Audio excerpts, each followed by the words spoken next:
Hey everyone, something different this week. We're going to play some music. So, over the summer, I got to try out this baby. So, this is the 707, and wanted one for ages. Wanted one for ages. So, as you can see in the background here, there's a MVA 800. So, I'm deep in the Roland history of stuff. I do like what they do. So, I had an opportunity to work with it, so I'm going to play some tracks that I made of it. Just a varied amount of tracks that I got some grooves down. I found it was really good for getting grooves down. So I also wanted to just quickly say, for people who are thinking about it maybe, what's it like? What can it do? How good is it? So, for instance, it has the Roland, is it called the Zencore engine? Thousands of sounds it comes with. The sounds can be layered and stacked, and you can actually start with a default patch and then just, like for instance, like a sine, and then add all the parameters and modulations to that. So you can actually really do some deep synthesis architecture straight from the unit. And of course, then there's a VST Xenology Pro app and stuff where you can actually tweak the sound. So the good thing is they can go backwards and forwards, so you can actually go into Xenology Pro, tweak the sounds, and then send them back to the SD card, and then put them on the 707 and actually work with it there. So I found that was a really cool thing that they did. Most importantly, the sound. It sounds great. I think the drum kits. Well, we know about the Roland drum kits from Phantom and all the things right back. Amazing, like proper. All their drum kits are in there, so they sound really organic, real natural drum kits. EDM kits. Not a fan of that word, but you know what I mean. And also like hip hop kits and jazz kits and all that kind of stuff. And you get the option to mix and match certain elements as well, like the kicks from there, the snares from there, because the whole library's on there as well. So it's actually really powerful. What else do I like about it? So the randomize mode is amazing. So there's actually a randomize parameter mode in there where you don't just randomize everything, you actually can randomize categories of sounds, randomize leads, pads, basses, drums. And that's really good. It scrambles them all together, and it comes up really good with some really cool sounds that you would never think of. And it picks from obviously all the parameters, all the modulation settings, all that kind of stuff, and then gives you a random sound. So I found that quite inspiring. What else? Scatter mode is great. So people who love, stuff like on the MPC, like FlexBeat, for instance, or VST World, Effectrix. Does anyone remember Effectrix by Sugar Bytes? Same kind of thing where you can actually have all the pads doing different types of effects type sounds and punching and modulators type stuff. Reverse, forward, stepping, arcing, all that kind of stuff. The only thing that I found close to that was the Poly M Play, which I'll have a video on that soon. The Poly M Play did it really good as well. They had a whole performance patch, so all the pads on the Poly M Play could do this, like a scatter kind of thing, which I think is really good for performances. The thing about the scatter is obviously because it's USB audio, you can actually then record that into your arrangement as you're doing it on the fly. So I found that quite good. And the scatter's fully customizable. So the 16 pads, you can actually fully customize them to different types of scatter or repeats or lengths or whatever you want to do. And then that's your scatter pad. So I like that deep customization, as well as obviously the layering. You can layer all the sounds. You can layer multiple sounds together. EQ per sound, per track as well. Really good. Audio is a bit weird how you can use audio tracks, but it's just constantly looping on one of the faders, whatever fader you choose, of one of the faders, and that loops the audio, which I found a bit weird. So you couldn't really have full control over it. It was just rhythmically rolling as you press play. So you couldn't like have an audio track, so to speak, and stop and start it and choose what part to use. But the stretching was really good. I found the engine was really good, how it stretched. What else? The size and the weight. When I seen it on the videos, I thought, oh, it looks good, but it looks like a hefty bit of kit, And it was actually really good. It was really light, so I like the way it's built. You can actually really carry it around and not really be weighed down by it. Also like the fact that the headphone preamp was really loud and punchy as well, which also helps. Clip mode is great. People who use Ableton Live and stuff like that. I like the idea of the clip-based philosophy in a groove box because I have many drum machines and not all of them have the clip-based workflow.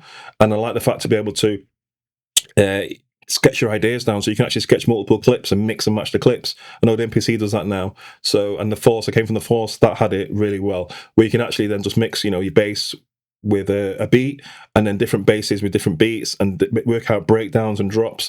And it has that in here, the clip mode as well as a sort of song mode, which isn't quite as much as a song mode. It's more like a left to right song mode, where you actually just build up your scenes and then play them scenes in order, but you can't rearrange those scenes, but you do have full control over where those scenes come in. So it's kind of flexible, kind of song mode. But yeah, that was my only sort of sticking point. Was it wasn't quite the thought process of how you put these songs together wasn't quite how I would do it. What else? Again, the effects. What can you say about the MFX? Roland MFX are legendary. They're all in there. The phonograph, everything. The EQ, the distortion, the limiting, the compression. Speaking of the limiting, this is a really cool thing that stood out for me as far as getting a big sound and fat and all that kind of stuff is the limit is amazing on here. So of course you can add a normal limiter and then you can actually just limit the sounds and control it.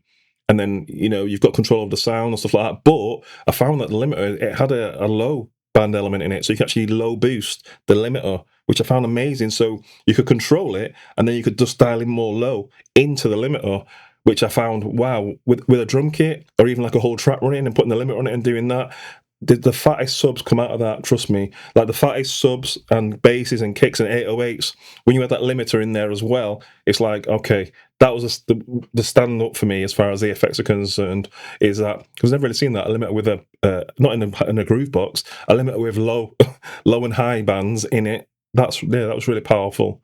So, okay, is it for you? Have a listen to some of the demos, check out all the reviews and resources that are online. Personally, I hope that they make another version, and I'm still waiting for the MVA 800 Mark II, which may or may not come, and of course the TI 1000's out as well now, which looks awesome. So yeah, big shout out to Roland. I enjoyed my time with this groove box. I think it's amazing, and it sounds great, which is the most important thing, right? And it's easy to use. It's really easy to use. Okay, let's listen to some music.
Yes.